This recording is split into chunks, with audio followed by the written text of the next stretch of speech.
Here, Money Marriage and Media, and we're at it again, right? Today we're talking about relationships, and we're back with the channel of We Need to Talk.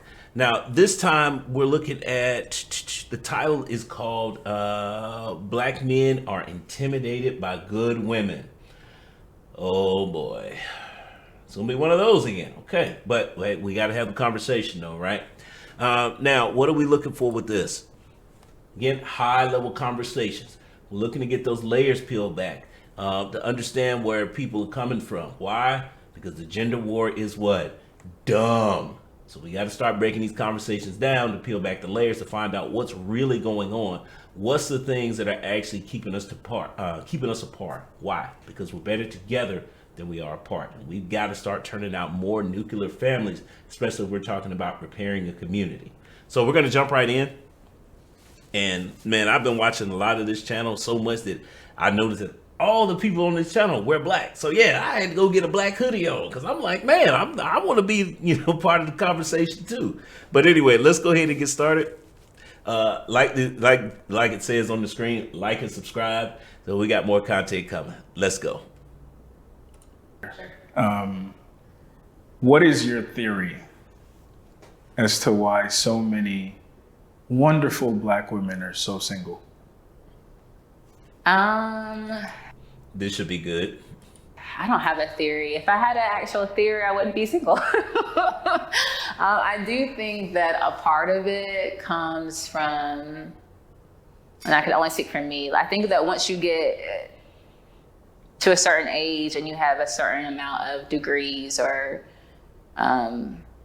titles, that you become intimidating to men. Oh boy. Yeah, gender war 101. Men are intimidated by me. No, we're not.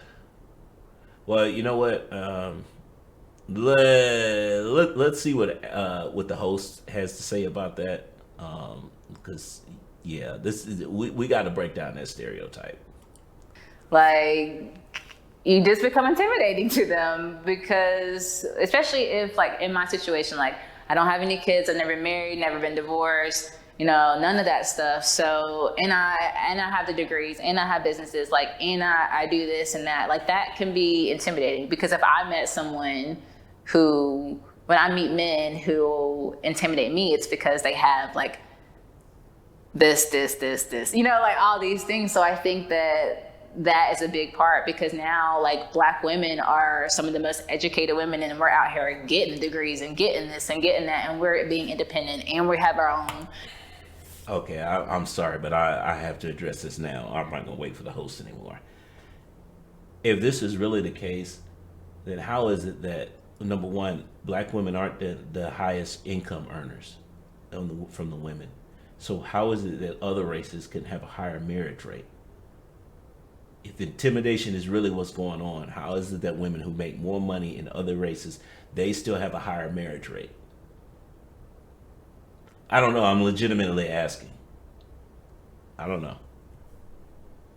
To me, that doesn't make sense. So the only thing I can conclude is it's not intimidation. I don't know. Like, we're not trying to wait for necessarily a man at this point in life. And I can only say that for, like, 30s and up because that's where I'm at. But yeah, and I think that it doesn't become a big deal that you're single until after you hit 30 as a Black female. So let's dig deeper.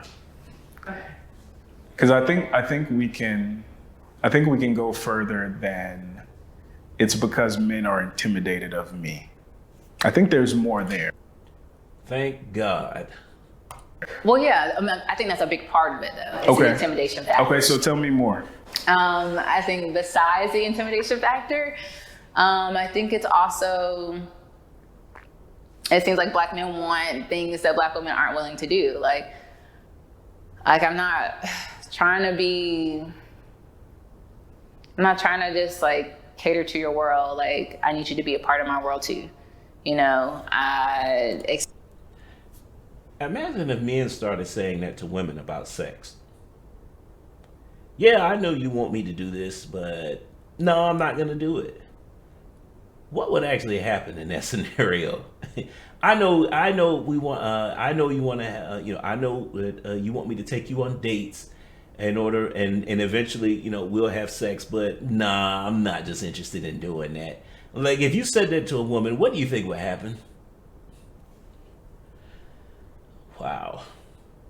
Expect you to have your shit together too. Like, it's just like, I think that there are expectations that Black men feel that Black women have that are too high, like standard wise. And I don't think that, I'm not saying that everyone's standards aren't high. Like, I have high standards, and so I get it. Like, that disqualifies people in my mind. So, it is what it is. But I do think that plays a part in it, or Black men are just like, nah, she thinks she this, or she thinks she that, or I want me a bad bitch just out here with, like, maybe I'm not gonna be out here with my ass out. Like, maybe that's not.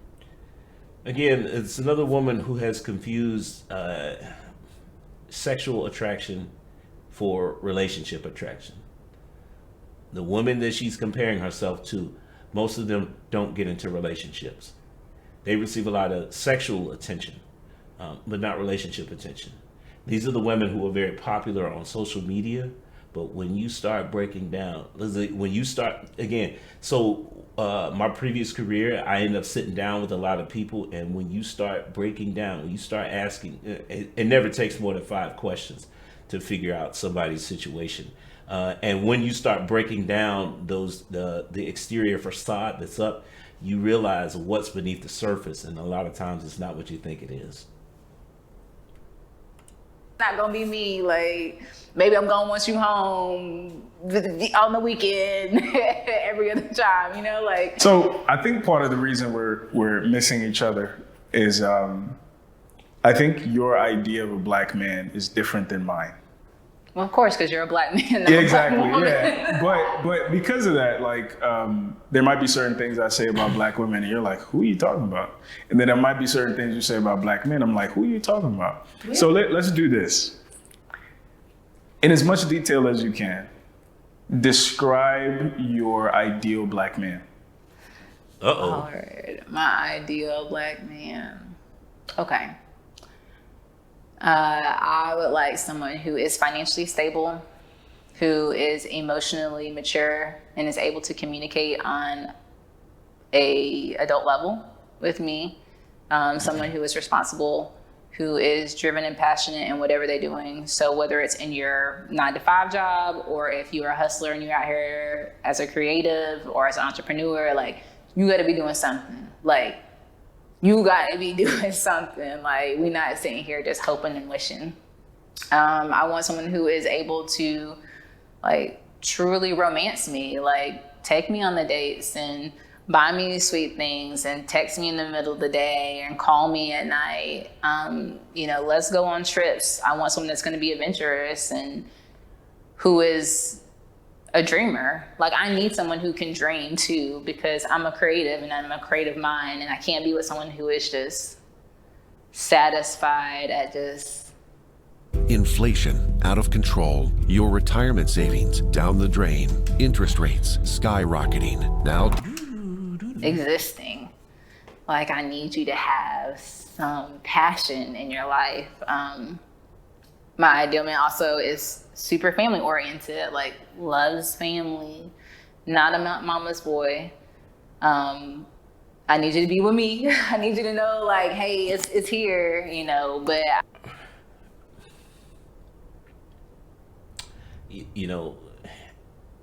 Ideal and perfect are starting to be synonyms, I see.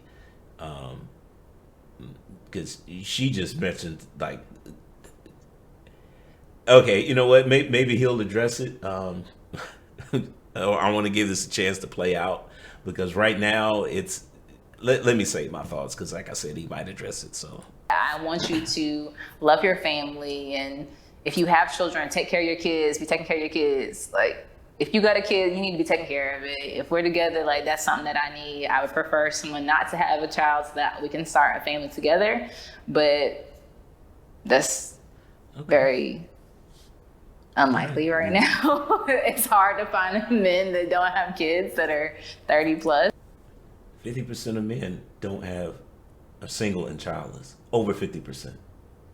So, man, there's so much stuff here. I'm trying to wait till the host Alan speaks because I don't want it to make it seem like, you know, he may mention these things in the video, but right now it's looking like she has this super long list of things that she wants, and I don't want to say, I mean, trying to find all that in one guy. I mean, she did make the concession that it's okay if he has kids, but then again, it's under the pretense that, well, that's not going to happen because all these men have kids, and that's not the case. That's not reality. Like I said, over 50% of men are childless. So, and on top of that, it's 30% of us that are married. So they're literally okay, we got to keep going here. They're out there, but I haven't seen tons of them.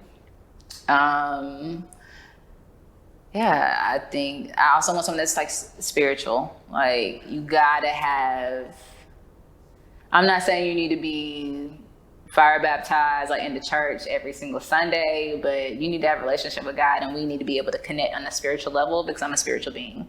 And I love God, and I love talking about the universe, and like, I just love it. Okay, so let's assume that man exists. Okay, yeah, he's out there somewhere. He's out there somewhere. Where you at? Now, another thought experiment. Yeah.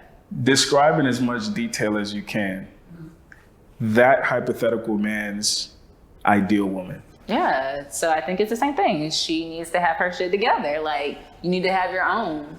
You need to be self-sufficient, like taking care of your own stuff. Okay, we're back in Gender Wars 101. Is that, you know, this woman's ideal man, the guy she described, he wants everything that he has, when actually it's the exact opposite. Men and women are different. We don't look for the same things in each other. We actually, most cases, we look for things that are opposite. That's why, you know, we need each other and we work better together, because again, we're looking for different things. We're looking for complements of each other. I almost certain that host Alan is gonna have to address that, because that's a major misconception in our community. It's one of the things that's keeping us apart. Is that you know, that veil of mystery has to be lifted. We got to start having honest conversations about that. Stuff like living by yourself, have a job, if I'm asking you to be loving, then okay, she's starting to contradict herself, because there's a difference between being a functional adult and then what she was talking about. Because I'm almost certain the guy she's talking about is not just working a job and has a place to live. That's just, yeah, okay. I need to be that way too. Like, I need to be just as much wanting to cater to you. So calling you, texting you, planning the dates and the trips too. Like, I think I think that guy is also going to be wanting someone who is stylish and who wants to be out on the scene with him when he's out there. I think also the female is able to be emotionally mature to the point of saying, if you with your dudes, you with your dudes. Like, not, hey, what you doing every 5 minutes? You know, I need to be that female. So explain to me what the difference, because you're literally saying he wants a female version of himself. So what are the differences though? Are there any differences? Or you think that type of man would want just a female version of himself? I think that he would want a few, I mean. Yeah, way to go, Alan. Just feed her the answer. But I don't think she's willing to hear it yet, man. Honestly, I think that, no, I mean, I feel like that sort of man who is that focused and driven and passionate and about his business is going to want a partner. Like, that's the same. Okay. Well, let me. Yeah. Okay. So at some point we got to start looking at where the idea of this ideal man that most women have, because most women want a guy like she described, right? What he wants. Where are women getting this idea that men want these successful, competitive men. We want, or not me, because I'm just an average guy. But these guys, they want the same thing that they already are. I mean, if you already are that, why would you want that? Like, why would you want some more of something that you already have in abundance? It doesn't make sense. You know, people want people want what they can't have. So people want what they don't have. If I already have wealth and status, then why am I looking to get that from you? I can get that by myself. What that doesn't make sense. And it's a lot of times, and again, this is why women are attracted to these things, because for the most part, women who don't have it, that's what they're looking for. So it's easy to understand for women. It's easy to understand that concept when it's themselves that's talking about it, but trying to apply it to another guy, to the man's perspective, for whatever reason, they just fall short on it. I don't know why that is. It's not all women though, but it is most. So I mean, we got to start having the conversation. I mean, I guess it's not as important as to where it came from, because at the end of the day, we're here now, so it doesn't really matter. What matters most is how do we change the topic on there? How do we change the narrative on there to get women to understand that we're not looking for the same things in each other? On some part, yeah, self-discipline is very important when it comes to women and men. That I can understand. But this whole thing about men of means are looking for women of means, that's no. Not necessarily the same, but it has the same qualities and the mindset. I think it's about mindset. I think, you know, maybe she doesn't have her own business, but she is sure as hell putting in time at her job and doing what she needs to do. So let me ask you this. Do you know men like that? Yeah, I do. And what type of women do they idealize? Is it what you described, or is it different? No. Okay, what is it? I mean, So she knows guys like that, and she notices what type of men or type of women that they hang out with, that they date, that they marry, and yet and still she didn't answer like that in the first place. So what we may have going on here is this what you call the sister code? Is that I have to big up women who are strong and ambitious and independent because it makes me look good in front of other women. You know, a couple other videos I've talked about media training. Media training is how we're perceived in the public eye, and a lot of times it's important to us.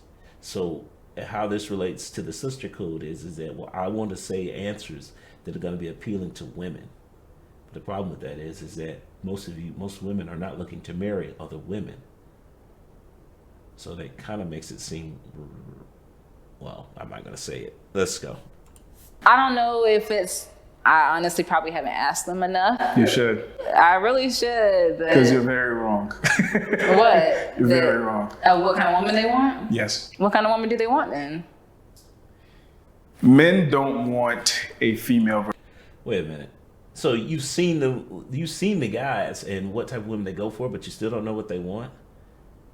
Okay, maybe I got it wrong before. Maybe she didn't know, which is kind of disappointing, but okay.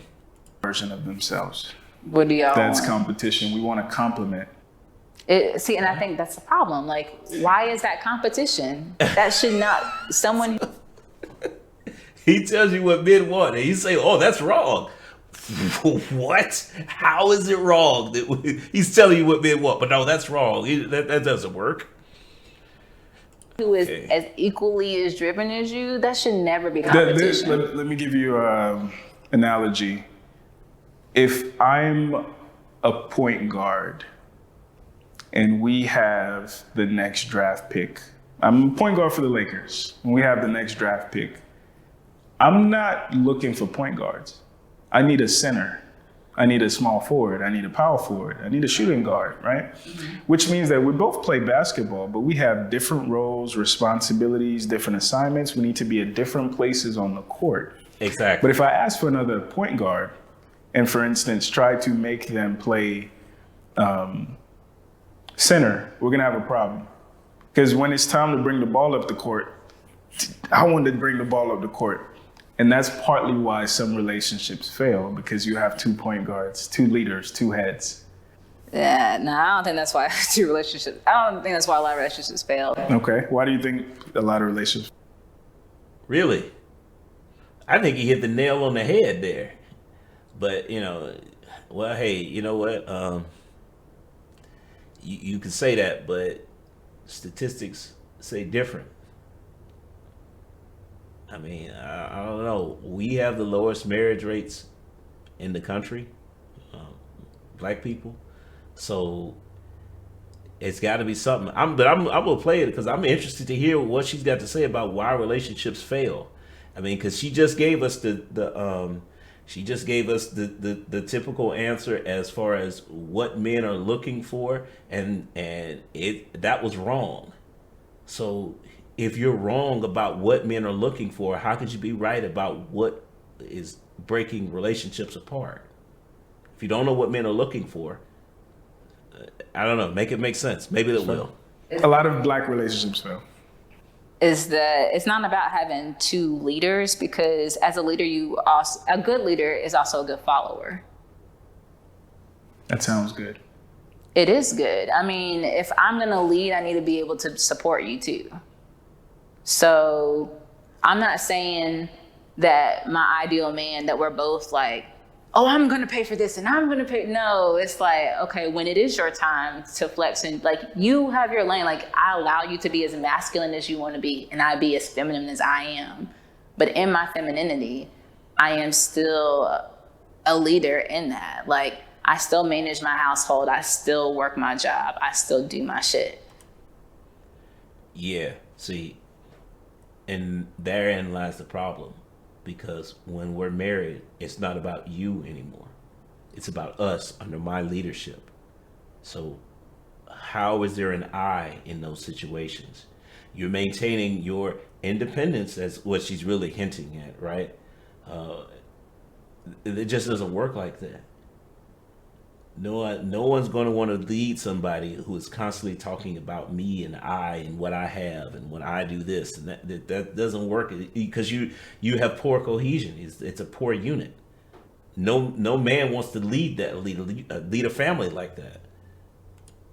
Like there's nothing wrong with that. I think that the reason that relationships do not work, I mean, mine is that there is. Why do I have a feeling she's going to blame men? And honesty, like the communication is off. Like you've got 2 people who are on 2 different pages. Yeah, exactly. That goes to what we were talking about before. Is that if how can we both be leaders? It doesn't work like that. A big part of being a leader is learning when to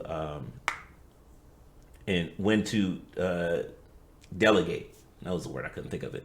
But learning when to delegate duties. Now, in delegation, there will be times when the woman is expected to lead, because that's just what it is. That's why you delegate it. Because as a man, you can't be perfect at everything. You can't be great at everything. There are things that women are better at.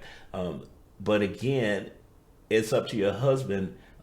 This is where leadership becomes so important. It's up to your husband to know when those times are. As the head, he is supposed to determine that. Not you. It's not a mutual decision, because that doesn't work. One person has to be the head of the household. And most women say they want it to be men. Okay, well, if that's the case, then that means that you're going to yield.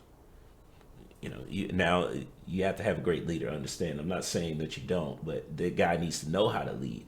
But part of being, well, let's get back to it because we're getting off topic. They come together for attraction. I agree. Yeah, like, oh, you fine, I'm fine. Like, it's gonna, that's like, it's not like, it's surface. So then when it comes time for you guys to actually get down to the nitty gritty of what makes a relationship work, when it comes time to people to be able to give and be flexible, like nobody's trying to give. Like there's no compromise in there. There's no, okay, you take lead and I'm gonna follow, and then you take lead and I'm gonna follow. And this is your strength, so be strong in it. Oh, you're better at this, then be better at this. I think it is so much of it just like there's no real communication because you're not real with each other. Like, You know, what she says is not untrue. The problem is that who makes a decision as to who is supposed to lead in certain scenarios. Again, I just said it should be the man because the man is supposed to be head of the household. At least that's what women say they want. But if that's the case, then why didn't she mention that then? If you notice, what she said is that, well, if you're better at this, so you just do it, and I'm better at this, so I'll just do it. Somebody has to make the decision as to who's better at those things. And if you're the head of, if you want a man to be head of the household, then that authority is reserved for him. But she didn't mention that though, did she? No. Let's keep going. This is an interesting conversation. Like I said, it is a high level conversation because we are peeling back the layers. So we're starting to get somewhere. But we got to continue to have conversations like this. Believe it or not, this is starting to be kind of upsetting to me.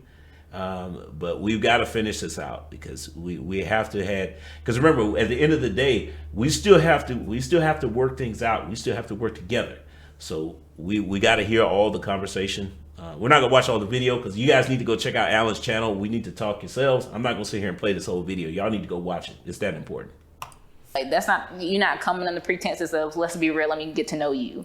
It's oh, you fine, let's fuck. You know, like, oh, let's be together because we gonna look good. We gonna be able to be fly together. Like, It's a lot of childish. yeah, it's not real. Like, when you think of a relationship, I think what makes good relationships work is the ability to be fluent and to be strong in the things that you are strong in and to allow that other person to be strong and great in the things that they are great in. Like, I can't be overstepping where you at. If you say, hey, I'm the man, I want to take care of the home or do whatever, cool, let me let you do that. But I still want to feel empowered in my own home to make decisions. A lot of men are going to hear that. Whoa. See. We need to go back. We need to hear that again. Because she just said something. Again, this is the importance of having high level conversations.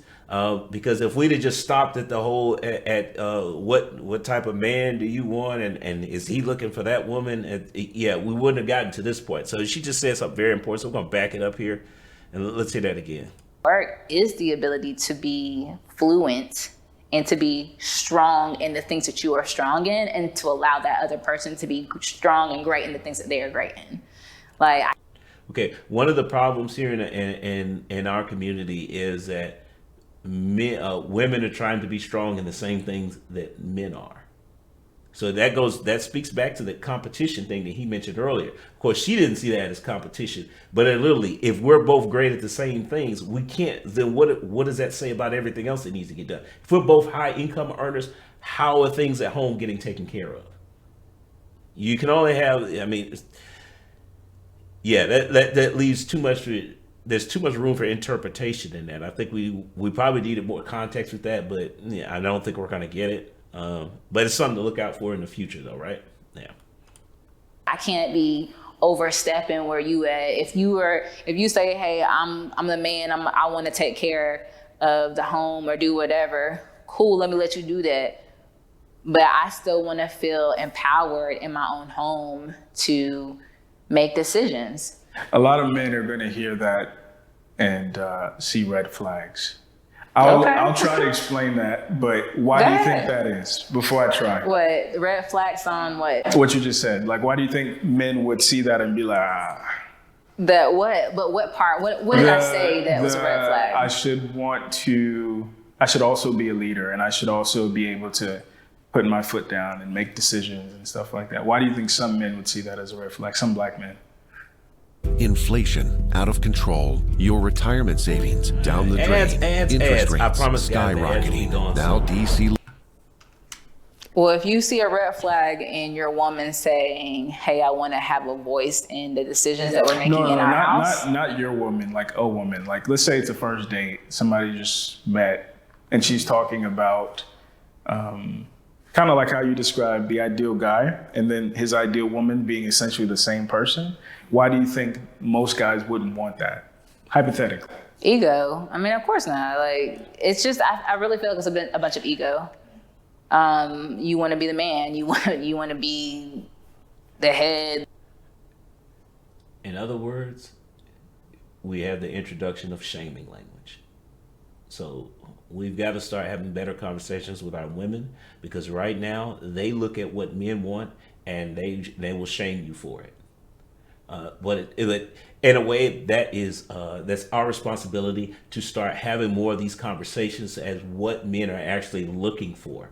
Because for so long we wouldn't just say anything, so women just start to assume, well, if I want that, so he must want it too. No, men don't think like women. We don't act like women. Therefore, we are different.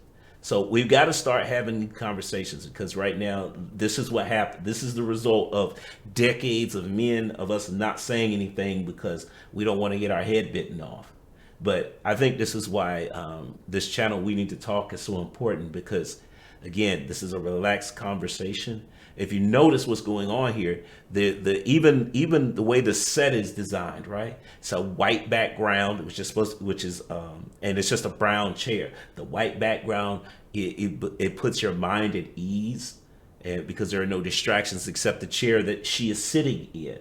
So, and it's not like and it's not meant to be black and white. It's not meant to be harsh. That's why it's a brown chair. It's meant to be calming. And if you notice, Alan has a monotone voice for the most part when he does these interviews. It's designed so that you can have a high level conversation, so that we can actually get to the bottom. We can actually peel back some layers. And again, this is why I keep reviewing these videos, because they're that important in order to end the gender war. We've got to start having these conversations that go past the surface level arguments. All that, and that's great. Like, as a female, like, I want you to be that. For me personally, I want you to be the man. Like, that is your job, but it is also our job. For me, a relationship is partnership. And so there's a level of respect that has to come in that partnership. So if there's a red flag with me saying, like, I want to make decisions in this household too, like, then we have an issue on your idea of what partnership is. Because, did we just find out why she's still single? Is that what's going on here? I'm not subordinate to you. Like, you don't rule over me. We rule together. It is a household together. And I understand, I'm a Christian. I understand, like, the man is supposed to rule the household and the woman is supposed to come underneath her, whatever. I get it. But there is. You're a Christian and you understand the Christian concept of marriage, but you just don't agree with it. Just say that. I mean, that's what's going on here, is that she doesn't believe in Christian marriage. There's nothing wrong with that. I mean, but don't bring God into this then, because that's a waste of time. That's contradictory to, it's a conflict. That doesn't make sense. But what you're saying? Mutuality. Yeah, I mean, sure. I guess it's contrary to say that he is going to rule over me. But I also think if you read the Bible, it talks about how men are supposed to also entreat their women as the bride of Christ and as a counterpart. And like God says, it's not good for man to be alone. Therefore, he created woman. Therefore, so they could be together. Okay, so you know what? I kind of want to end it here, but we need to hear this part of the conversation, because this is a major talking point. It's a major YouTube talking point too, at that. So we got to hear the conversation. But yeah, this is starting. It's starting to be a real downer here, because it's just her point of view is not conducive to marriage. Well, maybe it is. Maybe the type of guy. No, it's not. It's not. And here's why. It's because the guy that she wants doesn't want a woman like that. I mean, there may be an exception out there. I don't know. But the majority of the guys that she talks about, the ideal guy, he's not looking for a woman like that. So, but we need to hear this, because we need to get it out in the open so we can start demystifying these things. I think that there are certain roles that exist for a man to do, like the provider instance. Like a man, that's your role, like be the provider. So as a provider, of course, you cover the household. You are the covering of the household. You are the head of the household.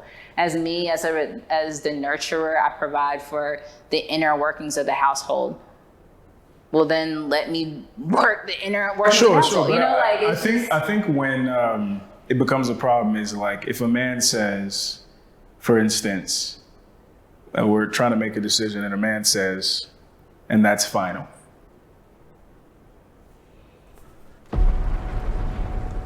Bruce was Gotham. 1. Woo! Yeah. okay. Does it end there? It depends on what it is. Anything. Not He just says anything. that's final. Does it end there? Well, has he allowed me to? Yeah, you've had conversations, and he's making an executive decision. He said that's final. Do you say, yes, sir, you got it? Or what happens in that scenario? You look at her face and tell what really happens. In the black households, what happens? Of what currently happens or what I would want in my house. Give me both. What currently happens is, I think it depends. It always depends on the context and what the subject is about, because it it's doesn't. never black and white.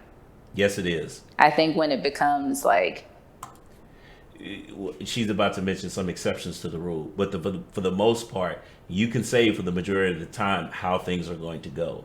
And again, if you're not willing to, by the way, these are conversations that you need to have before you get married, because if she can't make a decision or she can't come to a conclusion about how things are going to go most of the time, then that is a conclusion in itself. What she's telling you is that most of the time I'm going to want to say, and it's not an executive decision. No, we need to make an executive decisions together. But we already know that you can't have two co-CEOs. That doesn't work.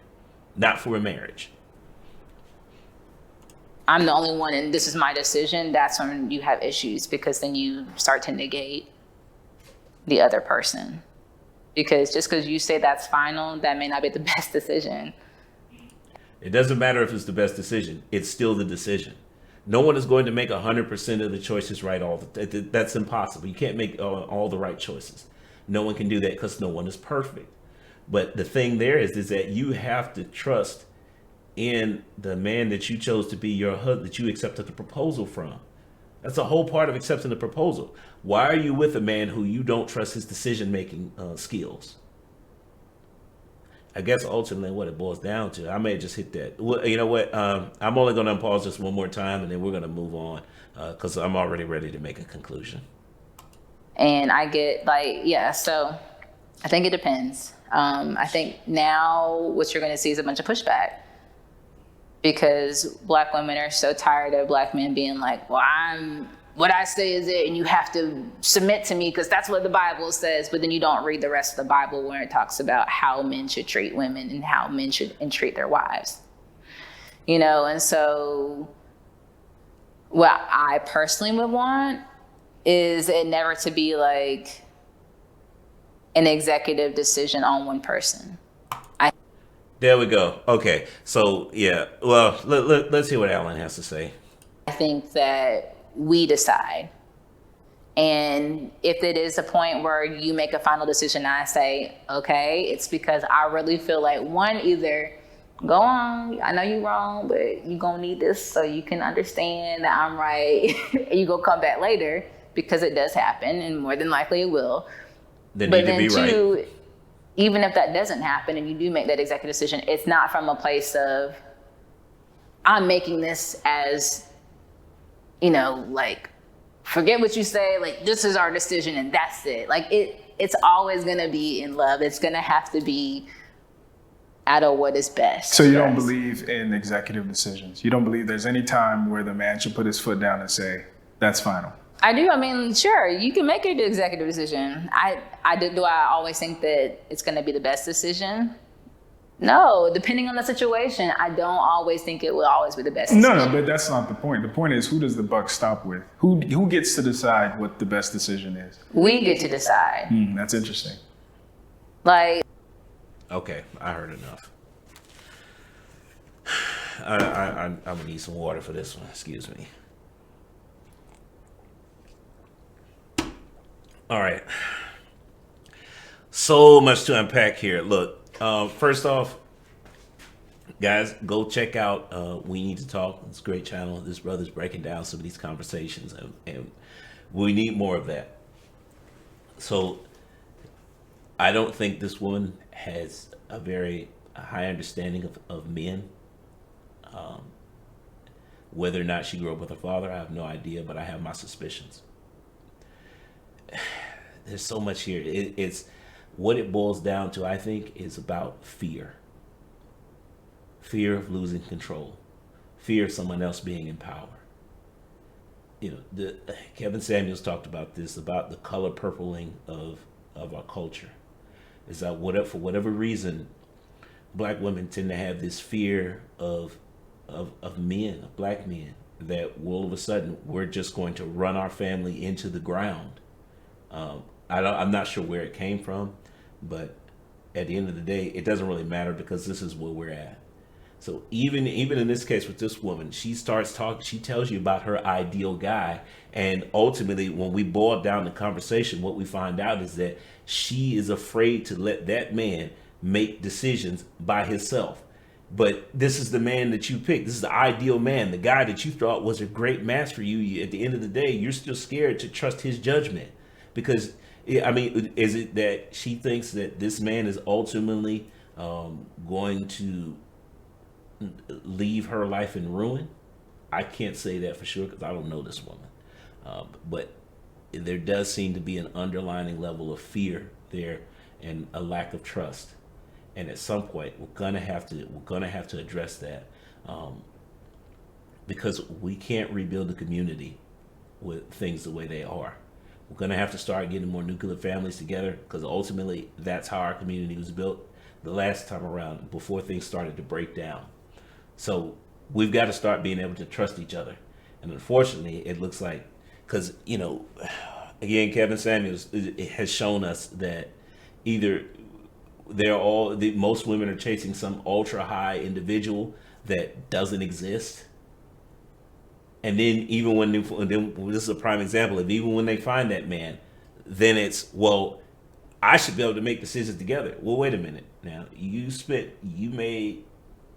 made sure to find a guy that you thought was going to be ideal, this ultra masculine man who without you has made plenty of decisions and then made great life choices, but all of a sudden now that you're with him, all of a sudden now you have to question his decision-making abilities. Something's not adding up, and I think it's a lack of trust. So how do we rebuild that trust? Ladies, I leave that question to you, because ultimately we're better together than we are apart. And I want to address something here too, because gentlemen, I would say be wary of women who start to interject, who start throwing Bible verses at you about traditional marriage. That's cool if she's a traditional woman. That's actually a great thing. But this woman here has proven that she is not traditional. So while she has, she has biblical references, but if you notice, those references only apply to the men. Doesn't apply to the women, because when she started to talk about it, all of a sudden you could see the look on her face and how she said it. She doesn't believe in traditional values for women. So what does that mean? At the end of the day, gentlemen, if you're traditional and you're looking for a traditional wife, that's who you need to find. Leave modern women alone. Okay, you need to find some woman with traditional values. Sadly, those women are not in abundance now. So I wish you well. If you're more modern, then there are plenty of modern women out here. I just think that you need to find one who is going to match up with your ideals, your philosophy, and is ultimately going to be on board with helping you achieve your purpose in life. So I'm going to leave it there. Again, check out We Need to Talk.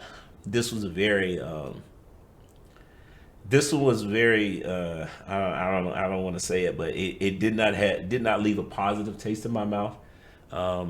And it may get better at towards the end of the video. I'm gonna finish up this video myself, and hopefully it does get better. But I'm gonna leave this one here because we've got to start working together on this stuff. That's the only way we move forward. But hey, guys, I'm gonna say goes to the next time. Peace.